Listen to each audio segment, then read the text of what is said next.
Hello दोस्तों, आपका बहुत बहुत स्वागत करते हैं। तो चलिए आज हम लोग देखते हैं सामान्य ज्ञान के कुछ अति महत्वपूर्ण प्रश्नों को। तो देर न करते हुए शुरू करते हैं। आज के लिए पहला प्रश्न, व्यक्तिगत ओलंपिक मेडल जीतने वाला प्रथम भारतीय कौन था? तो यह कौन था? तो यह जो था के.डी. यादव था। कौन था? के.डी. यादव। चलिए आगे देखते हैं।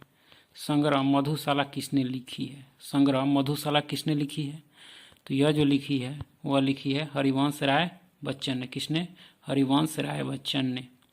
चलिए आगे देखते हैं। भारत में सबसे प्राचीन पर्वतमाला कौन सी है? सबसे प्राचीन पर्वतमाला कौन सी है? तो वह जो है अरावली है। कौन सी है? अरावली है। चलिए नेक्स्ट है, शंकुधारी जंगल किस प्रकार के वातावरण में पाए जाते हैं? तो किस प्रकार के वातावरण में पाए जाते हैं? तो यह जो पाए जाते हैं वह साइबेरियन वातावरण में। कौन से? साइबेरियन। चलिए नेक्स्ट है, विश्व का द्वितीय सर्वोच्च शिखर, तो यह कौन सा है? तो यह जो है यह है गाडविन ऑस्टिन। गाडविन ऑस्टिन। चलिए नेक्स्ट है, पनामा नहर से सर्वाधिक लाभ है। पनामा नहर से सर्वाधिक लाभ किसको है? तो यह जो है यह संयुक्त राज्य अमेरिका को है। संयुक्त राज्य अमेरिका को है। चलिए आगे देखते हैं, उपकला उत्तक का और क्या कहा जाता है? उपकला उत्तक को और क्या कहा जाता है? तो क्या कहा जाता है? तो वह जो कहा जाता है वह कहा जाता है संरक्षी उत्तक। क्या कहा जाता है? संरक्षी उत्तक। चलिए नेक्स्ट प्रश्न को देखते हैं, टैडपोल किसका एक विकासशील चरण है? टैडपोल किसका एक विकासशील चरण है? तो किसका है? तो यह जो है दोस्तों यह मेढक का है। किसका है? मेढक का। चलिए जल्दी से आगे प्रश्न देख लेते हैं, हार्मोन्स जिसका स्राव केवल महिला के शरीर में होता है, तो यह कौन सा हार्मोन्स है? तो यह जो है प्रोजेस्टेरोन है। क्या है? प्रोजेस्टेरोन। चलिए आगे देखते हैं, तरल पदार्थों के कारण हुए घर्षण को क्या कहा जाता है? तरल पदार्थों के कारण हुए घर्षण को क्या कहा जाता है? तो यह जो कहा जाता है यह कहा जाता है कर्षण। क्या कहा जाता है? कर्षण। चलिए आगे देखते हैं, श्वेत क्रांति संबंधित है। श्वेत क्रांति जो है वह किससे संबंधित है? तो यह जो दूध से है, लेकिन इसका क्षेत्र देखा जाए तो यह प्राथमिक क्षेत्र से है। किससे है? प्राथमिक क्षेत्र से। चलिए नेक्स्ट है कि यौगिक के अवयवों को किसके द्वारा पृथक किया जा सकता है? तो यह किसके द्वारा किया जा सकता है? तो यह जो किया जा सकता है वह रासायनिक विधियों से इसे अलग किया जा सकता है। चलिए नेक्स्ट है, ऊर्ध्वपातन क्या है? ऊर्ध्वपातन क्या है? तो यह क्या है ऊर्ध्वपातन? तो यह जो है यह है ठोस का सीधे गैस में बदलना। ठोस का सीधे गैस में बदलना क्या कहलाता है? ऊर्ध्वपातन कहलाता है। चलिए नेक्स्ट है, गांधी जी ने पहली बार उड़ीसा का दौरा किया था। उड़ीसा यानी कब गए थे उड़ीसा वो गांधी जी? पहली बार तो वो जो गए थे वो कब गए थे? 1921 में। कब? 1921 में। चलिए नेक्स्ट है, इंग्लैंड में मुद्रण कला की शुरुआत किसने किया? इंग्लैंड में मुद्रण कला की शुरुआत किसने किया था? तो यह जो किया था वह किया था कैक्सटन। कैक्सटन, यहाँ आधा क होगा। चलिए नेक्स्ट देख लेते हैं, प्रिंटिंग में टाइपिंग में गड़बड़ी हो जाती है, तो चलिए सही से देख लेते हैं। चलिए, अंतर्राष्ट्रीय मुद्रा कोष की स्थापना किस सम्मेलन का परिणाम था? अंतर्राष्ट्रीय मुद्रा कोष की स्थापना किस सम्मेलन का परिणाम था? तो यह जो था वह किसका था?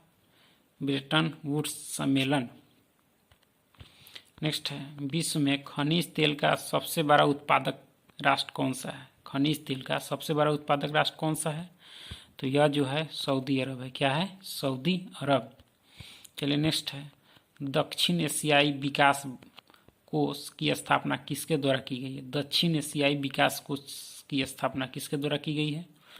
तो यह जो की गई है वह की गई है दक्षेस के द्वारा। किसके? दक्षेस के द्वारा। चलिए नेक्स्ट है, किसी कंपनी का वास्तविक स्वामित्व किसके पास होता है? वास्तविक स्वामित्व किसके पास होता है? तो यह जो होता है इक्विटी शेयर धारकों इक्विटी शेयर धारकों के पास होता है। चलिए नेक्स्ट है, निगम कर किसके द्वारा लगाया जाता है? निगम कर जो है वह किसके द्वारा लगाया जाता है? तो यह जो लगाया जाता है वह लगाया जाता है केंद्र सरकार के द्वारा। किसके द्वारा? केंद्र सरकार के द्वारा। चलिए आगे देख लेते हैं, भारत के किस शहर को इलेक्ट्रॉनिक सिटी के नाम से जाना जाता है? तो यह किस शहर को जाना जाता है? तो यह जो जाना जाता है बेंगलुरु को जाना जाता है। किसको? बेंगलुरु को। नेक्स्ट है, वह कौन सा अंतर्राष्ट्रीय व्यापार निकाय है जिसने गेट का स्थान लिया? वह कौन सा अंतर्राष्ट्रीय व्यापार निकाय है जिसने गेट का स्थान लिया? तो कौन सा है? तो वह जो है विश्व व्यापार संगठन है। कौन सा है? विश्व व्यापार संगठन। चलिए नेक्स्ट है, मुस्लिम लीग ने मुक्ति दिवस कब मनाया? मुस्लिम लीग ने मुक्ति दिवस कब मनाया? तो यह जो मनाया था वह मनाया था कब? जब कांग्रेस ने त्यागपत्र दिया था। कांग्रेस ने त्यागपत्र दिया था। चलिए नेक्स्ट है, इंग्लैंड के किस प्रधानमंत्री ने कम्युनल अवार्ड की घोषणा की? कम्युनल अवार्ड की घोषणा की। तो यह जो की थी वह की थी रैमसे मैकडोनाल्ड। रैमसे मैकडोनाल्ड ने की थी। चलिए नेक्स्ट है, हिंदुस्तान सोशलिस्ट रिपब्लिक आर्मी का गठन किसने किया था? हिंदुस्तान सोशलिस्ट रिपब्लिक आर्मी का गठन यह तो किसने किया था? तो यह जो किया था वह किया था चंद्रशेखर आज़ाद ने। किसने? चंद्रशेखर आज़ाद ने। चलिए आगे देखते हैं, किस मौर्य शासक के पश्चिम एशिया के शासक सेल्यूकस निकेटर के साथ वैवाहिक संबंध थे? तो किस मौर्य शासक के? तो यह जो थे किसके? तो यह चंद्रगुप्त मौर्य के। चंद्रगुप्त मौर्य के थे। चलिए आगे देखते हैं, किस बौद्ध सन्यासी के प्रभाव में आकर अशोक बौद्ध का अनुयायी बना? किस बौद्ध सन्यासी के प्रभाव में आकर अशोक बौद्ध का अनुयायी बना था? तो किस सन्यासी के? तो यह जो है किसके? उपगुप्त के। किसके? उपगुप्त के। चलिए आगे देखते हैं, किस गुप्त शासक को उसके सिक्कों पर बांसुरी या बीना बजाते हुए प्रस्तुत किया गया है? तो किस गुप्त शासक को? तो जो किया गया है वह है समुद्रगुप्त। किसको? समुद्रगुप्त को। चलिए नेक्स्ट है, प्रसिद्ध प्रयाग प्रशस्ति लेख किसने लिखी? यानी किसने लिखी? तो यह किसने लिखी?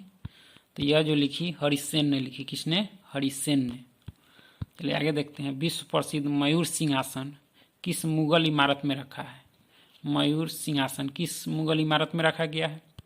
तो यह जो रखा गया है वह दिल्ली के लाल किले के दीवाने आम में। दिल्ली के लाल किले के दीवाने आम में रखा गया। चलिए आगे देखते हैं, हैदराबाद के निजाम के राजवंश का क्या नाम था? हैदराबाद के निजाम के राजवंश का क्या नाम था? तो यह जो नाम था वह था आसफ जाही। आसफ जाही। चलिए नेक्स्ट है, किस वायसराय के काल में 3 प्रमुख शहरों कोलकाता, मद्रास और बम्बई हाई कोर्ट की स्थापना की गई? किस वायसराय के समय में? तो यह जो की गई थी यह की गई थी लॉर्ड कैनिंग के समय। धन्यवाद।